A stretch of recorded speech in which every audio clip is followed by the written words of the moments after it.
Welcome to the Genius Factory. Enjoy the video. In this video, I will explain how to play eFootball on PC with a controller. First, connect your controller to your personal computer. For wired controllers, simply plug in the USB cable. For wireless, pair it via Bluetooth. Most modern controllers, like those from Xbox or PlayStation, are plug-and-play. Ensure your computer recognizes the device before launching the game. This initial step is crucial for a smooth gaming experience, setting the foundation for your virtual football journey. Once in the game, head to the Settings menu to configure your controls.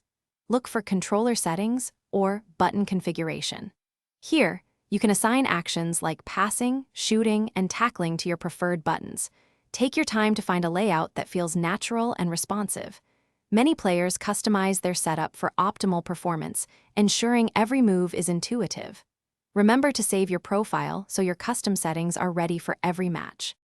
To enhance your eFootball experience, consider a few tips. Always ensure your wireless controller has sufficient battery charge to prevent interruptions. Regularly check for and install any firmware updates for your controller, as these often improve responsiveness and fix bugs. Calibrating your analog sticks and triggers can also provide more precise control over player movement and shot power, giving you a competitive edge in every match. Mastering eFootball takes practice and patience. Spend time in the training mode to hone your dribbling, passing, and shooting techniques.